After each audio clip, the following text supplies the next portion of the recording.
Nós estamos nas instalações da Irmandade de São José dos Carpinteiros, fundada em 1537, com uma igreja que ficou ainda concluída no século XVI e remodelada no século XVII e XVIII, e com uns anexos que desde o início serviam para as atividades da Irmandade. Quer isto dizer, atividades de administração e atividades relacionadas com as diferentes promoções dentro dos seus membros, quer dizer, os oficiais, quando passavam a oficial ou quando passavam a mestre, porque era uma irmandade de ofícios, portanto, os irmãos tinham as características indicadas e apropriadas para o ofício respectivo, portanto, dentro dos da Casa dos 24, que apanhava várias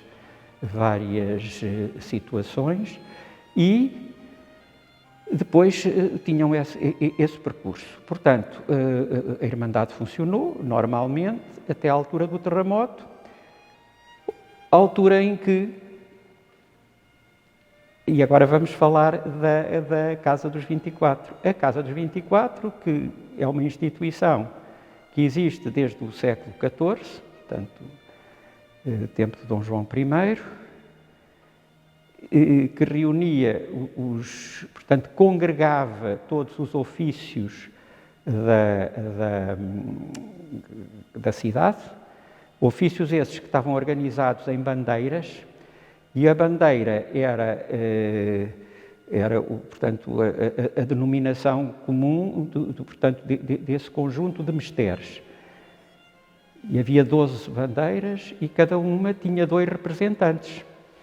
E esses 24 representantes tinham um eleito entre eles, que era o juiz do povo, que era cumulado de privilégios e regalias dados pelos reis e que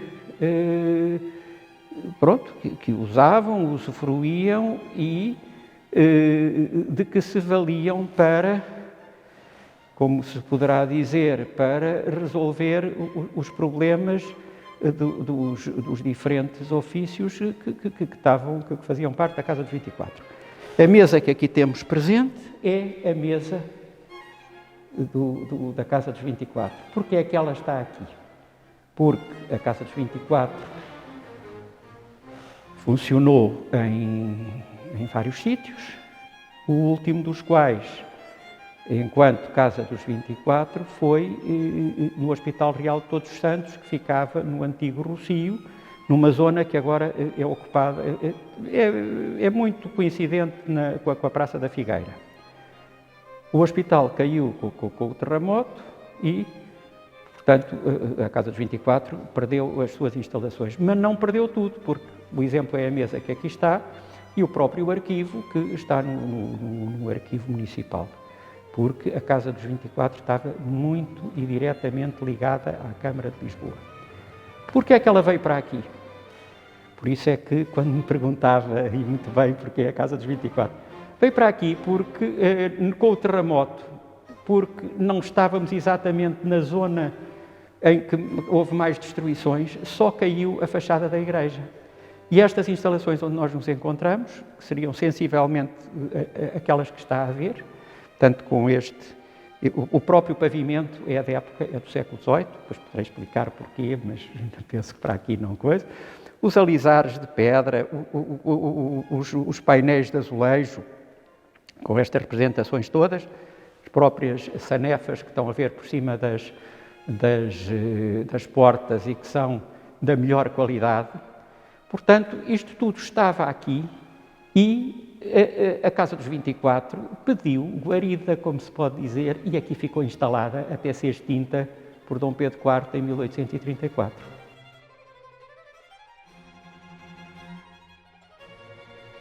Eram, como eu lhe disse há bocado, eram as decisões todas dos mistérios, e agora aproveito para lhe mostrar aqui a reminiscência do que é que se passa. Portanto, quando as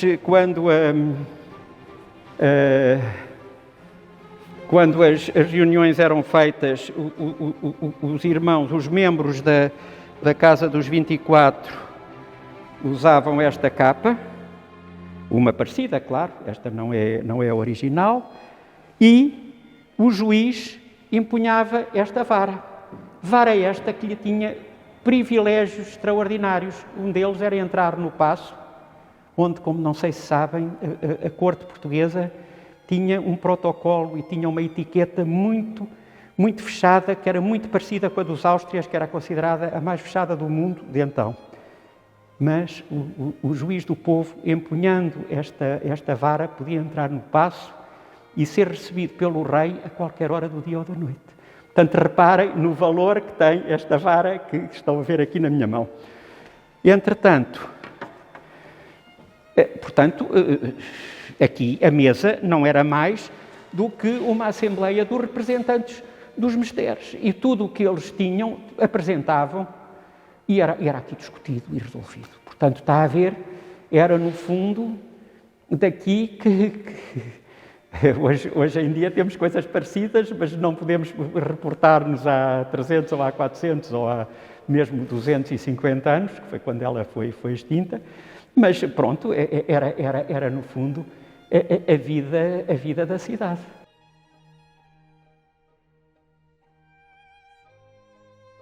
Olha, uma das decisões mais importantes que deu razão à própria origem da Casa dos 24 foi o apoio dado pelos mestérios a Dom João I.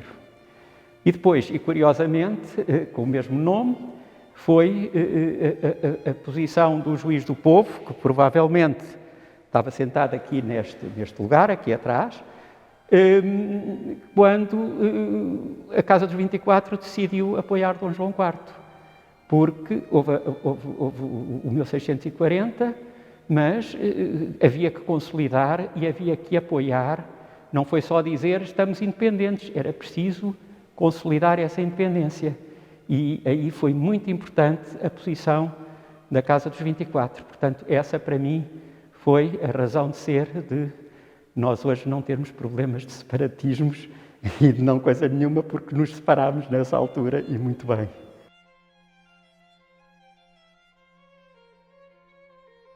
Isso é da Irmandade de São José, onde eram analisados e examinados as pessoas que queriam passar de simples irmãos, portanto, carpinteiros sem coisa nenhuma, a oficiais, que é um termo que ainda hoje se usa, ou a mestre.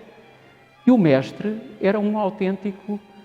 Podia ser, eu como sou arquiteto, eu tenho muito gosto e muita modéstia da minha parte de ser colega do João Antunes, que foi o arquiteto de Santa Engrácia, quer dizer, e que deixou obra em quase todas as igrejas de Lisboa, nomeadamente nesta de São José. O arco da Capela Mor tem, as bases são nitidamente aqueles embutidos em mármore muito característicos de João Antunes, o próprio desenho do arco, que é extraordinário, e outros elementos que encontramos ainda ali, como em muitas outras igrejas de Lisboa.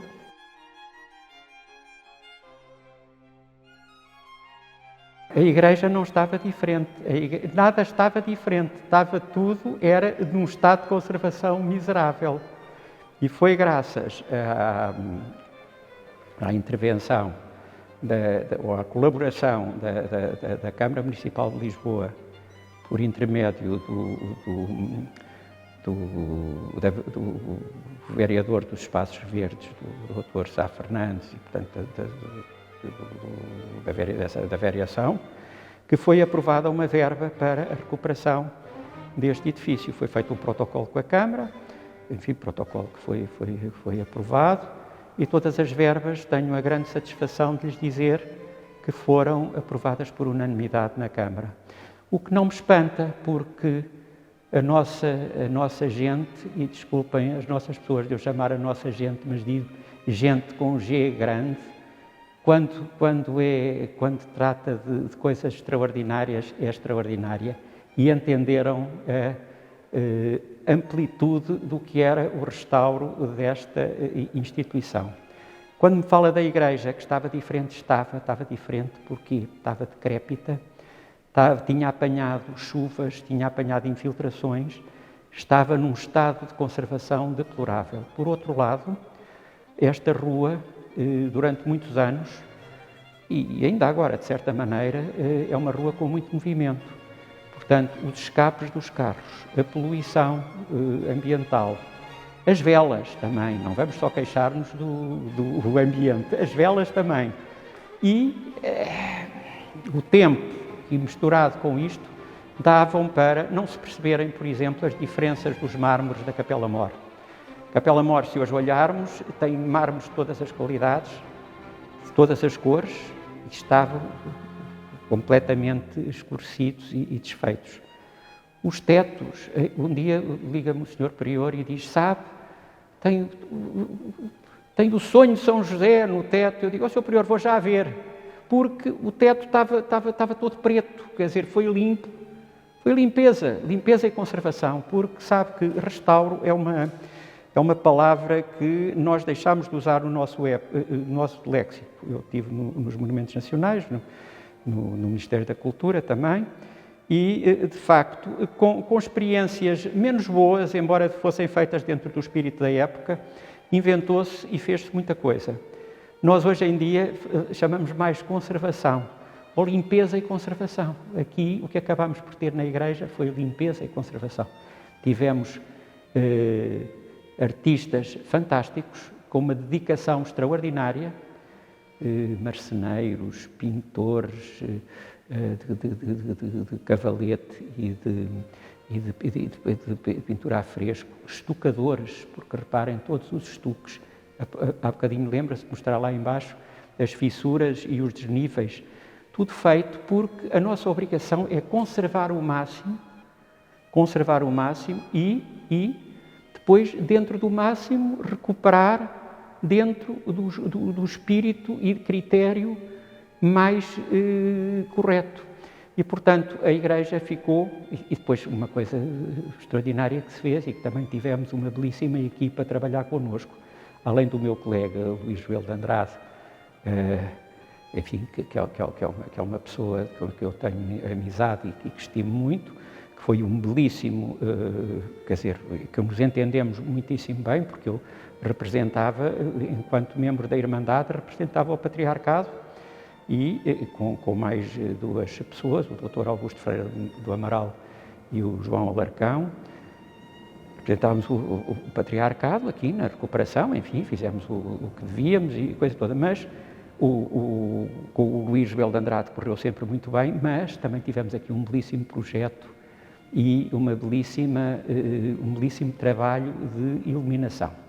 Sabem que é muito fácil de se ver, até tivemos há bocado aqui para ver esta posição onde eu estou agora e que espero que não esteja a amassar muito, tivemos a ver onde é que a luz estava melhor e, de facto, na igreja há muitos pontos que nós hoje vemos porque estão muito bem iluminados, porque a luminotecnia é tão importante quase como qualquer outra coisa que possa dizer. E, portanto, tivemos, de facto, uma boa luminotecnia. Também tivemos um apoio paisagístico para aquele jardinzinho que existe. E depois, o que é que fizemos mais nesta zona? Foi tirar, não fizemos nada, foi tirar, expurgar. Portanto, havia um piso por cima, feito no princípio do século XIX, muito má construção, onde era onde foi uma espécie de armazém dos escoteiros. Aqui nesta própria sala onde nós estamos, era outro armazém dos escoteiros, e era aqui que vendiam as roupas e as fardamentas, aquelas coisas todas. E a sala lá de baixo, além de ser escura, era úmida, porque há outra coisa tão importante como a luz, que eu passo a vida a dizer, e gostava muito que os que estão a ouvir pudessem pensar que é na maneira que podem viver melhor e viver a sentirem-se melhor. É o arejo.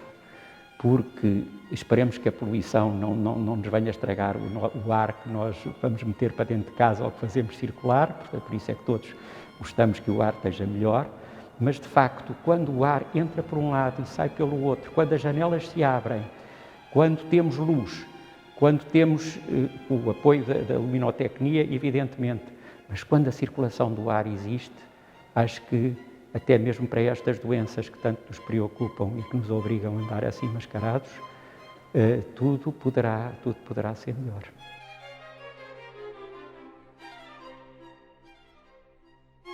Exatamente, tem toda a razão. A Igreja está aberta ao culto, conforme o protocolo que fizemos com a Câmara, e de facto temos aqui missa, que o Sr. Prior de São José tem cá vindo celebrar, mas foi estudado um percurso com a entrada pela Rua da Fé, portanto pela entrada da porta da chamada Casa dos 24, que é a porta da Irmandade de São José, e depois foi estabelecido um percurso que passa pelas diferentes salas, passando ainda ou percorrendo os pátios que entretanto foram recuperados, o pátio da cisterna, que nós chamamos porque apareceu aquela cisterna, enquanto se picavam as paredes, apareceu na parede. Depois foi o Luís Rebelo de Andrade que desenhou uma escada para dar o acesso ao tardós da Capela Mor, porque havia só uma espécie de um varandinho muito de má qualidade para se aceder ao trono. Portanto, daí passa-se ao outro pátio, que nós chamamos o Pátio do Sá, e depois desse pátio passa à outra sacristia, da sacristia passa à entrada lateral, uma entrada secundária que agora funciona com uma relacionada com esta exposição que aqui está. Daí vai-se à igreja. E, portanto, a igreja, estando aberta, pode-se visitar só a igreja. Estando a igreja fechada e estando só o circuito, visita-se a igreja. Por outro lado, passa depois àquele pátio que nós recuperamos e que era todo fechado, vê-se a segunda sacristia, voltamos à entrada com estas salas onde nos encontramos. E, portanto, dá um percurso que, de certa maneira, com as indicações que estão nestes placarzinhos que estão aqui explicados, nos dão a entender o espaço onde estamos, para o que é que serviam e, com muito gosto, porque é que aqui estamos.